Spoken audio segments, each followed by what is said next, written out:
going to go ahead and dismiss the kids to classes since we did finish up a little late. So, kids, you may head down to your classes now. Thank you.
Good morning.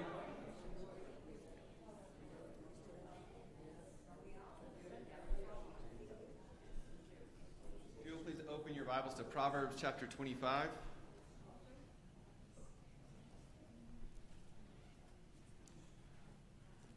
From the first class that we started, which I guess felt like about 2 years ago, does anyone remember how many, or maybe from your own personal study, how many Proverbs King Solomon wrote?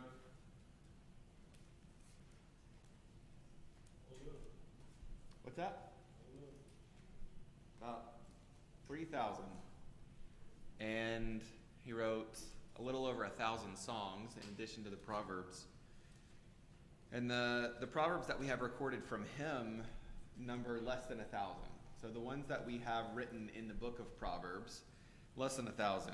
I know we've been doing this for a little over 3 months, and yet haven't even gotten to that 1,000. And there are ones that just weren't recorded for us. Would have been used for whoever studied around the time that they would have been recorded, but we don't have a record of them today. But the ones that we've read, sometimes they're a little bit easier to apply to our own lives and a little bit easier to understand. Those are the ones that we usually stop and focus on as we're going through, so we can have discussion and move on. We're still trying to get through as much as we can. as we build anticipation for Brother Weaver's class in a couple of weeks. So next week is our last class before he takes over.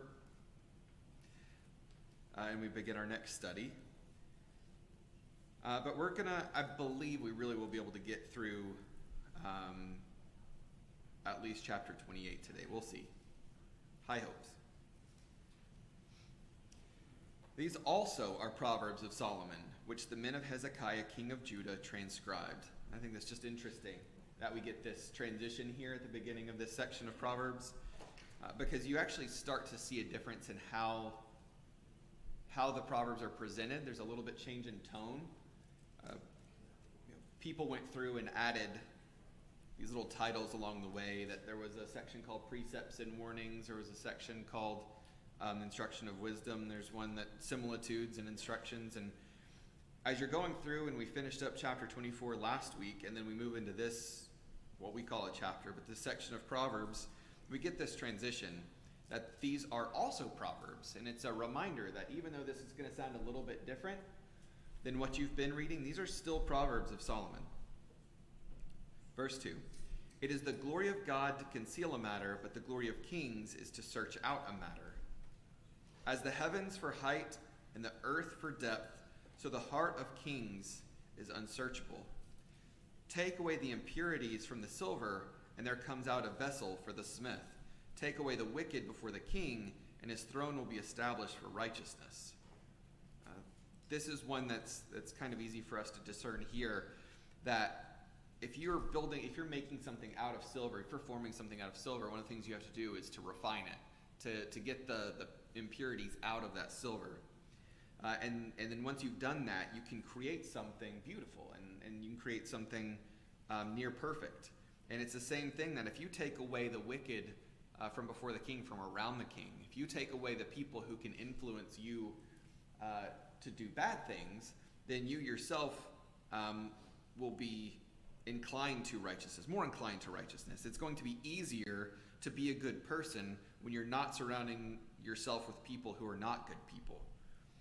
Here it's just directly related to the ruler of the kingdom, saying that if you take the wicked away from the king, then the throne will be established in righteousness. But it's applicable to us too. If you take away the people who are not good around us, then we are more inclined to be good people, or it'll be easier for us to be good people. Do not boast in the presence of the king, and do not stand in the same place as great people, for it is better that it be said to you, come up here, than for you to be placed lower in the presence of the prince whom your eyes have seen.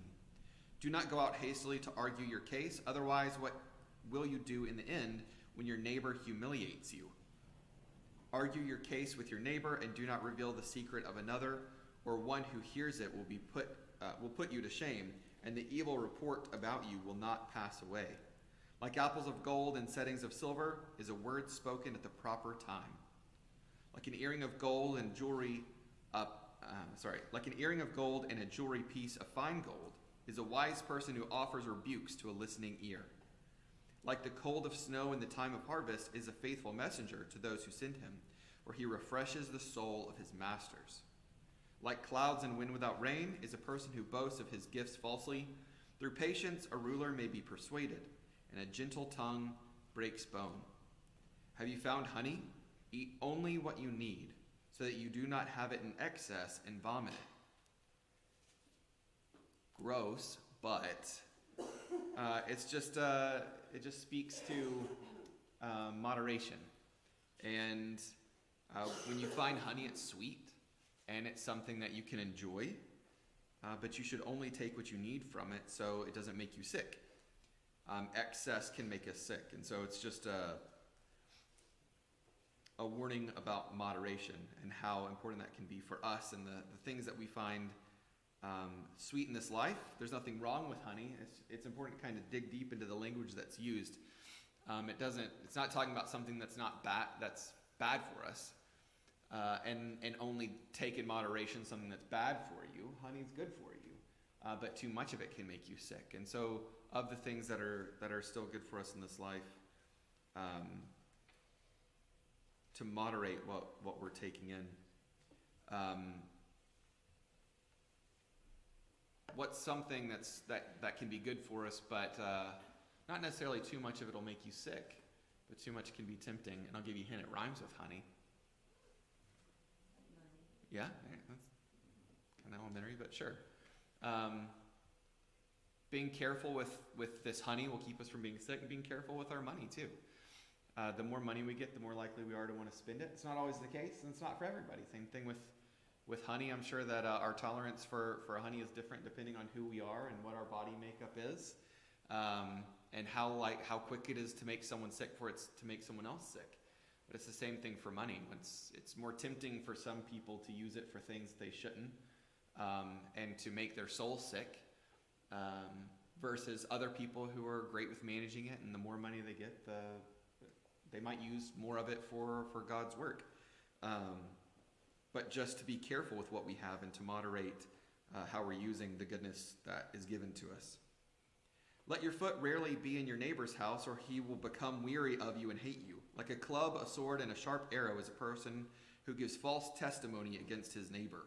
Like a bad tooth and an unsteady foot is confidence in a treacherous person in time of trouble. Like one who takes off a garment on a cold day, or like vinegar on soda, is one who sings songs to a troubled heart. If your enemy is hungry, give him food to eat, and if he is thirsty, give him water to drink, for you will heap burning coals on his head, and the Lord will reward you. This is one that we see this not just in Proverbs, but we see this all throughout the Bible around how we're supposed to treat those who are our enemies, or those who we are, who don't always do good to us, and how we respond to that. We talked a lot about it last week, and this is probably one of the verses that stands out more on this topic for all of us, and it's one that I often think about in my own life when I encounter people who I don't necessarily think I have any enemies, but maybe people who aren't out to do me as much good as I would hope they would, or whatever it might be. And so if we are offering food to them, if we are giving them something to drink, basically if we are being kind to them, if we are heaping kindness upon them, and they continue to do a disservice toward us, then that's going to be their own punishment. Let that be their problem. And that's advice I give to the girls. That's advice I give to people at work, even when they, hey, look, so-and-so's doing this and it's driving me crazy, or I don't think this is fair. I'm like, look, if that's their problem, let that be their problem. You have to worry about you, and you have to take care of you. And as long as you're kind to them, you're blameless. You don't have, if it ever comes down to it and we have a real conflict, let that be their problem. And this is advice from God giving to us, is that when someone is not treating you the way that you should be treated, or that you want to be treated, just be kind in return. And it's not easy. None of this is necessarily easy. We've said that a few times throughout this entire study. And a lot of times we want to get people back. We want to see that vengeance we talked about last week.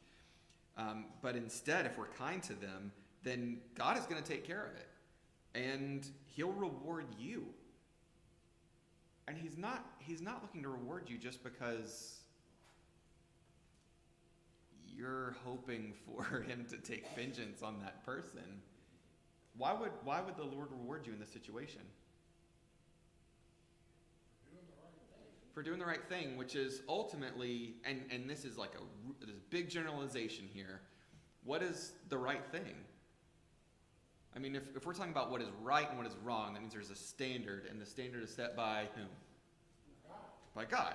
So God's going to reward you in this situation because you're doing what he said to do. It's that simple. It's not necessarily that it's going to reward you just by being kind to people. Yes, we've seen even multiple times throughout Proverbs that that's a commandment, that just being kind. But no matter whatever these commands are that he gives us, he's going to reward us for following his commandments. Interesting that Paul quotes these two verses in Romans chapter 12 verbatim. That's right. And applies them to New Testament Christians as well. That's a powerful chapter too. I mean, the whole Bible is powerful, but that whole chapter around interpersonal relationships and how we're supposed to treat others, think about what they were going through in the New Testament and the persecution they were facing. I mean, even the persecution that Paul had once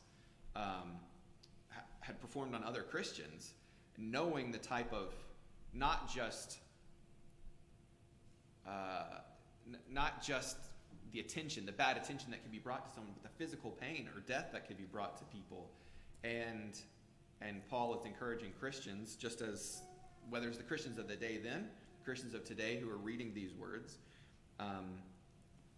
that this is obviously something we need to hear. When we're talking about why God writes what he writes, he created human nature. He knows what humans need, and he knows the words that we need repeated. So we'll pay attention. The more it's repeated, the more likely it is that it'll stick with us. And not only do we read this in Proverbs, but we see it again in the New Testament. Thank you for that. But two, and we have talked about this too, this is not the first time where we've talked about the reward that God will give us in Proverbs. And we've seen that when this is used, it's around something especially difficult for human beings to do. When it talks about the reward you will receive for doing what it is that they're talking about. And this is one that's especially difficult for people to do. So it's a reminder here that this is one that God acknowledges is difficult for us. And so we get the reminder that God will reward us. The north wind brings rain, and a gossiping tongue brings an angry face. It is better to live on a corner of the roof than in a house shared with a contentious woman. Like cold water to a weary soul, so is good news from a distant land. Like a trampled spring and a polluted well, so is a righteous person who gives way before the wicked. Let's stop and talk about this one. A trampled spring or a polluted well. There were not water filtration systems when this was written. There weren't plants that were taking out the impurities from the water. If you wanted good water, it's got to come from a spring, a fresh spring. Now, if any of you have ever been to Cave Spring and taken your jugs with you and filled it up with water, and you had that fresh spring water, and it's so clear, and it just comes out of the ground, and you get to fill it up, and it's so fresh and so crisp and cold. It's neat to have that experience. If you haven't ever done it, if you just go up through 27 and you get to Cedartown, you keep going up through Cave Spring, there's this little mountain there, and you can go in and you can fill up your own water from that spring.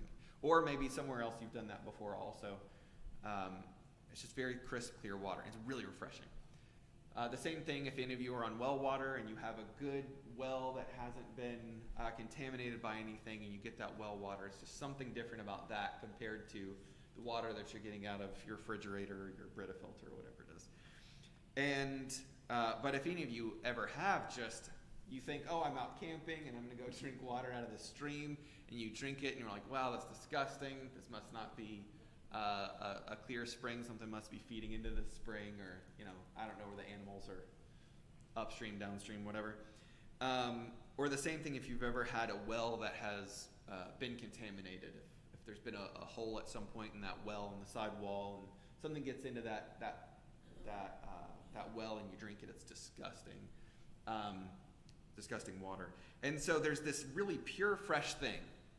A well, a spring, and something that spring is trampled. Something goes through there. Maybe it could have been a herd of something. It could have been an army of something, and that spring is damaged in some way.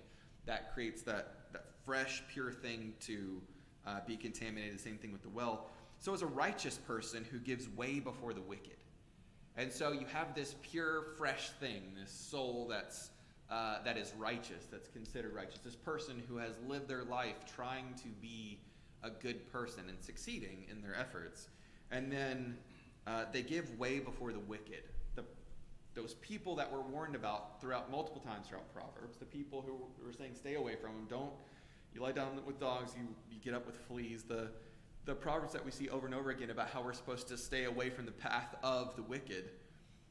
Don't even get close to them. Don't even go to the door of the wicked woman. Don't even get close. When we are influenced by the wicked, when we give way to the wicked, it can contaminate us. And that pure, fresh, righteous soul will be contaminated just like that water.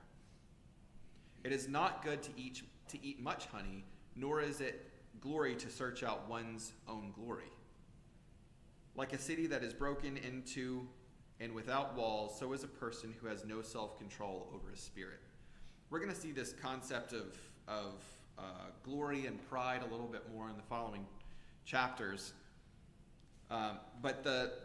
Just to kind of come back to this, when we get to it, we see this comparison again to honey. There's nothing wrong with being recognized for doing a good job. And encouragement is important. I tell you what, no matter what it is, whether you're working in Dorcas and the good work that goes on with that, preparing for VBS, cleaning up after VBS. Robert and Donna yesterday, Tess and I were driving home. I said, man, it is always so encouraging to have them stay behind and help us work. Like, you don't see some of the things that people do in this congregation, and it's so appreciated when you do these things. And no matter what it is that you are spending your time doing to help the Lord's work, we don't do it to be recognized. We do it because we need to do it. But when someone does recognize it and they say thank you for that, or they tell you that you did a good job, if it's something that you're doing in the worship service or some other work, it goes a long way. But that can go too far. I mean, and we've seen it in the world, so not even within the church. We see the world, the people who become haughty, who become proud of who they are because of what they're doing. I know I told the story earlier on about when I was in the 3rd grade and the issues I faced. But it happens in the church too. I mean, we know Christians that we've encountered who are proud of their gifts. And there's a difference between seeing them exhibit their gifts and doing it to the glory of God, and then those exhibiting their gifts for their own glory. And so, again, here, honey's not bad for us, but honey in moderation. Honey is better. If we give in too much of it, can make us sick. And the same thing for personal glory. That if glory to search out, it's not going to be glory to search out your own glory. We're supposed to give glory and honor to God for the things that we have. None of us would be here even on earth without him. None of us would have the gifts we have if it weren't for him. And so we need to be giving him the glory for all the things that we do that are righteous in this life. And then the last verse, like a city that is broken into and without walls, so is a person who has no self-control over his spirit. I believe I've said this before in the lesson, but there's a rule in design. One of the first rules of design is just because you can doesn't mean you should. And there's so many tools out there for design. There's so many concepts you can go and try, and the people who don't continuously work on that craft can just kind of create this amalgamation of just like, blech. I mean, it's a lot of different pretty things all put together, but all those different things that are pretty and put together just come out with this like kind of mess.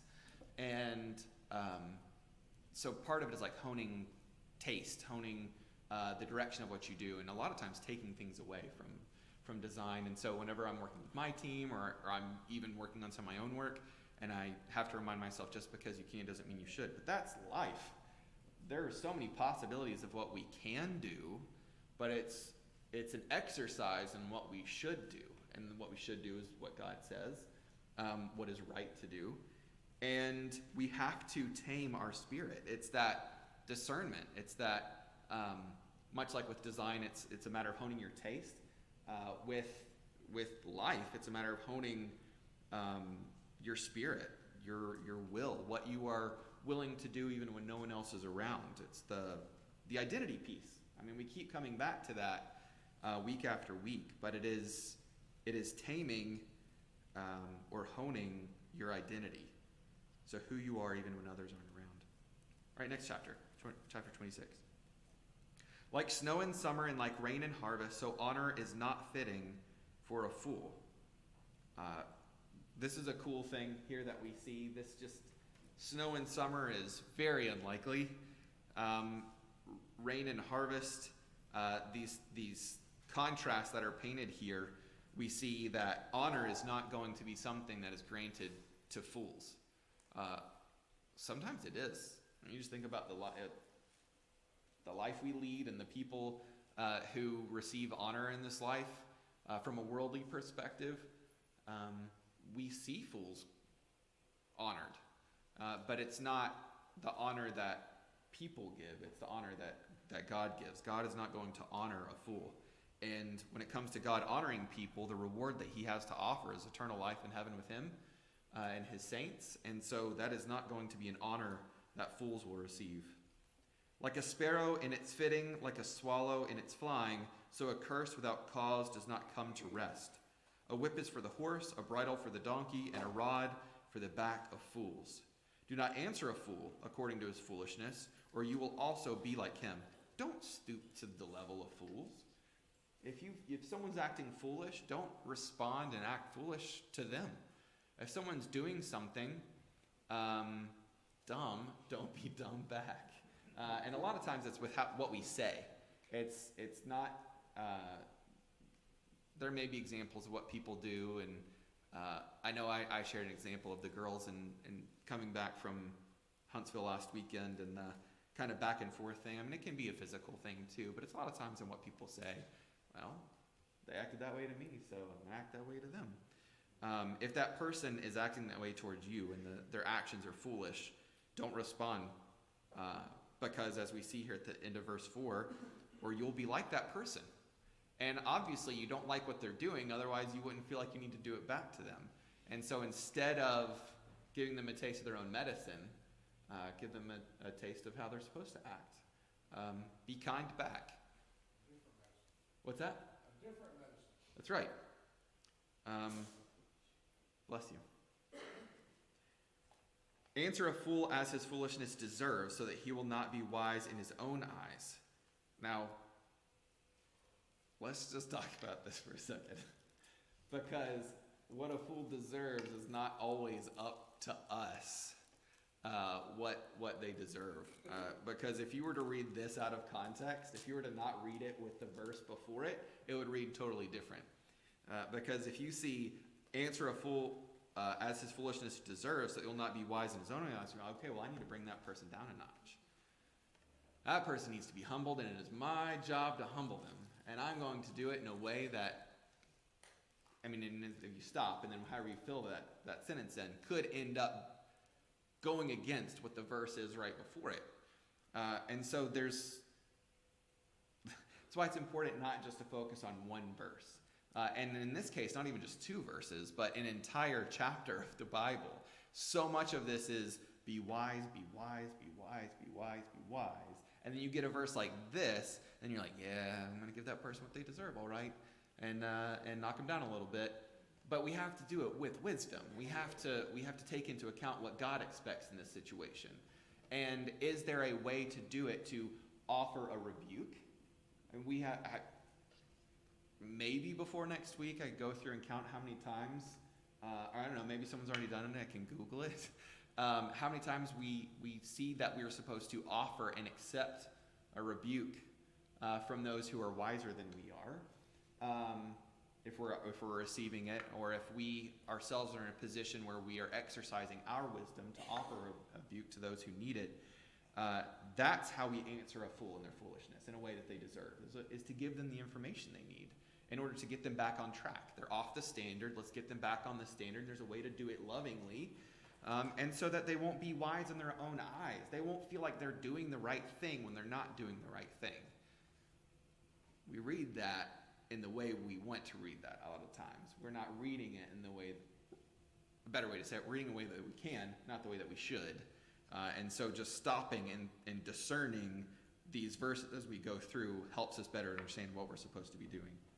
Verse 6, one who sends a message by the hand of a fool chops off his own feet and drinks violence.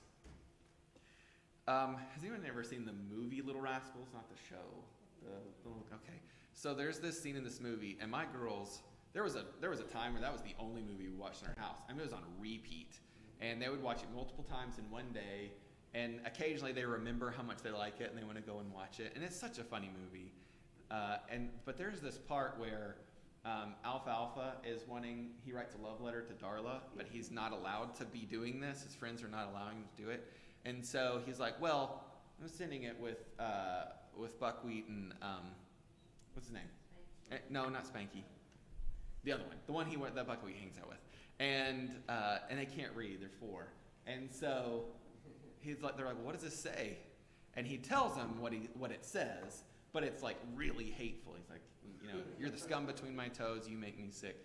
And so they get there, and the one that hangs out with buckwheat, he like uses the paper to like wipe his nose with, and it's disgusting. And they get there to deliver the note, and they open it up, and it's really gross. He's like, I can't hand this to Darla. He's like, well, we remember what it says. And then they say, you're the scum between my toes, and you make me sick and all this stuff. And then she crushes the Coke can she had in her hand. She gets really mad. But if she had read the note, she'd been like, oh, alfalfa loves me, and it's really sweet. So you think about this. You think about how you're communicating to other people. And if you send your message through a fool, then the message is not going to take hold the way that it should. If you ever played that game Telephone, where you sit in a circle and someone says something to the next person, by the time it makes it back around to you, how accurate is that message again? And we saw in the chapter previous to this one what it is to gossip and the danger that comes from gossiping. If you send a message by a fool, then you're chopping off your own feet and drinking violence. You need to make sure that even when you are sending a message to others, that you're doing so in a way that is clear, and that the person that you're sending the message through has as much integrity as you do. Even if you think about this from a very macro level, think about the messengers God used to send his message. If he had chosen people who had as much to gain from being prophets or from being apostles or whatever relationship he had with the judges, whoever, who had as much to gain on the earth as they did spiritually, then the words that we would have received, not that God would have allowed it to happen, but there's the potential that those words could have more benefited them in the situation. You think about some of the people in the New Testament who were asking for the spiritual gifts so they could use it for monetary gain. I mean, those were foolish people who were looking to carry the message of the Lord, and they were doing it to benefit themselves. They were doing it for proud reasons, for their own glory. But the same thing for us. If we're looking to go out and send our own, to carry our own identity to others, if we're looking out for people to kind of represent us and who we are, we need to be looking for people who have that righteous integrity that God expects as well. Like useless legs to one who cannot walk, so is a proverb in the mouths of fools. This one too. I mean, this relates directly to the verse above it too. There are people who yes, they have legs, but they don't have the ability to walk. And here we're seeing that even though we have all these proverbs, and we haven't even gotten through 1,000 of them out of the 3,000 that Solomon wrote, just because they're there, much like even the demons believed in Jesus, it's what we're doing with the proverbs. It's what we're doing with the Word of God. Just knowing they're there, just having access to them. I mean, the Bible's still the number one most sold book in the entire world, a printed book in the entire world even. And so it's accessible to so many people, but just access to or knowledge of is not enough. We have to take those words, we have to learn about them, we have to discern what they mean for who we're supposed to be as people in this life, and then we have to do something with it. We have to go out and act like Christians. We have to go out and be the people we're supposed to be. And much like Patrick was saying in the lesson this morning, it's not just about, yes, it is about coming to church. Yes, it is about being here with other Christians and worshiping on the schedule that God has set for us. And it's also going out and working for the Lord. It's going out and helping others. It's taking care of widows. It's taking care of orphans. It's the things we think about and we're like, oh yes, as the church we're supposed to do these things. But then there's also the personal things of being a Christian. It's studying. I mean, we're commanded to study God's Word. It's the actions we're supposed to be in our relationships with others out in the world, things we're supposed to say, not supposed to say. All of those things. if we are not going out and being who we're supposed to be, or we're not going out and doing the things we're supposed to do, then it's as though a person who has legs and cannot walk. There's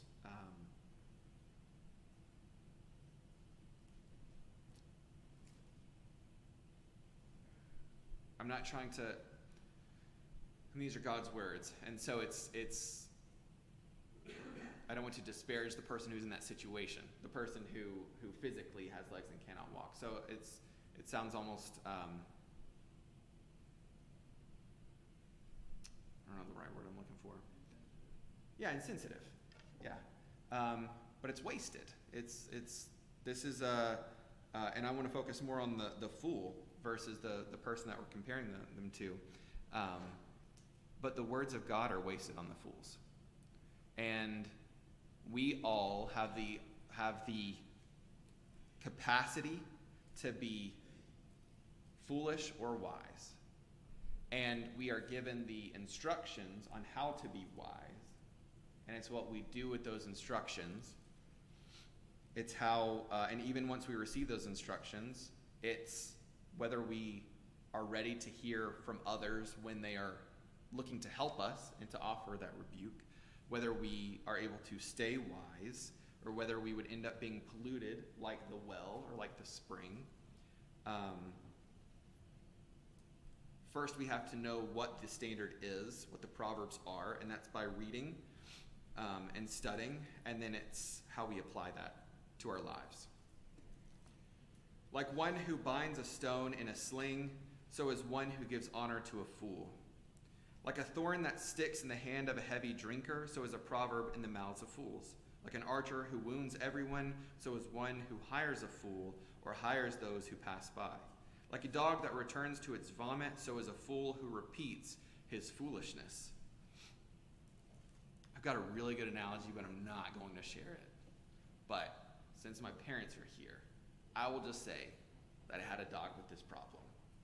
She was my favorite dog I've ever had. No offense, Eloise, if you're watching this on YouTube. But Katie was the coolest dog.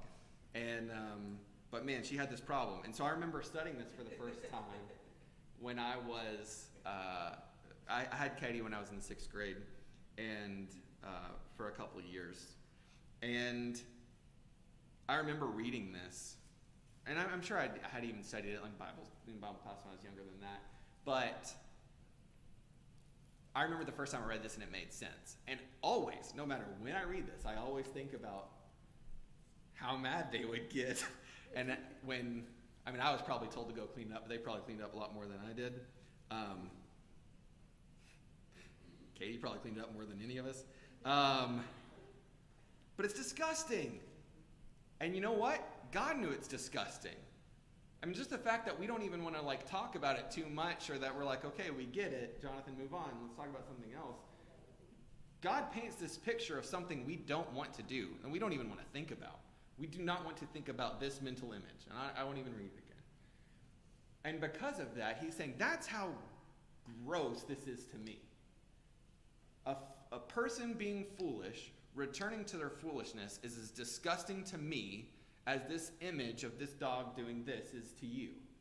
And so if you don't want to paint that own mental picture for yourself, then please don't paint this for me. I don't want to look down and see you doing something disgusting to me. So if you are foolish, if you are acting foolishly, then let's change your ways so you can instead be wise and I don't have to be disgusted by your actions. Verse 12, do you see a person wise in his own eyes? There's more hope for a fool than for him.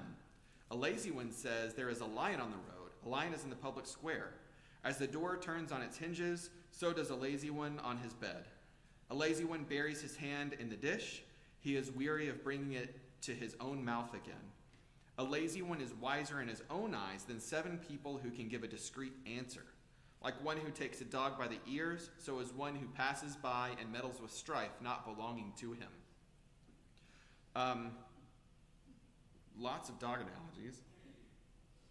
If you've ever, current dog Eloise, she loves to be pet and scratched and whatever, but she does not like her ears messed with. Most dogs don't like that. They like to be scratched behind the ears maybe, but especially if you don't know the dog that you're walking up to, you don't mess with number one, you just don't mess with the dog. You mess with a dog's face, a lot of times they are not keen on this action, especially their ears. And so if you want to get bitten, then mess with a dog's face, or grab them by their ears. And same thing, you meddle with strife not belonging to you, and you likely are going to be bitten by the strife. You're going to get involved.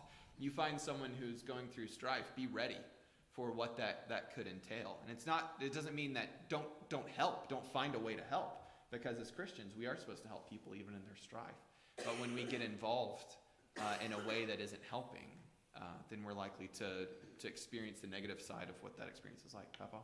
As disgusting as this analogy was of the dog returning to its own vomit, the Apostle Peter used that proverb and quotes it in 2 Peter chapter 2 and applies it to the apostate Christian. For if, after they have escaped the pollution of the world through the knowledge of our Lord and Savior Jesus Christ, they're again entangled therein and overcome, the latter end is worse to them than in the beginning, for it happened to them according to the true proverb. And he quotes this very proverb you're reading: the dog that returned against its own vomit, and the pig that returned to wash water in its own mud. Yeah, absolutely. I mean, we may have been those people. I mean, even just hearing those verses read, you may identify that with those verses clearly because of your own journey and where you are. If you once had been a Christian and left, and you found you left that right relationship with the Lord, and lived an unrighteous life, and then came back to your right relationship with God. Or those of us who know people in that situation, or those of us who are even tempted by, and this warning sounds clearly for us, that this is a danger. That yes, we left our sinful life, and we entered into that right relationship with God. We became Christians. If we were to go back to that life we had before, it would be like what we read here, this dog returning to its own vomit. Verse 18, like a maniac who shoots flaming arrows and death, so is a person who deceives his neighbor and says, was I not joking? For lack of wood, the fire goes out, and where there is no gossiper, quarreling quiets down. That's great advice. When you have a group of people who are unhappy, I'm sure somewhere within that group you can find someone gossiping. And if you can eliminate that gossiper, then the quarreling quiets down. It's that simple. I mean, it's just, this is a situation that's being described. It's not necessarily advice or a commandment here. It's just, you read through this and you see the wisdom here. Oh, of course, without gossip, there's less quarreling. People will be happier. Like charcoal to hot embers and wood to fire, so is a contentious person to kindle strife. The words of a gossiper are like dainty morsels, and they go down into the innermost parts of the body. Gossip's enticing to us. We like to know what's going on in other people's lives. We like to know the stuff that makes other people tick. We like to know the salacious details of what's going on in other people's lives. It's human nature. Again, it's like dainty morsels. We want to eat dessert first, and we don't want to eat our vegetables or the hearty part of our meal.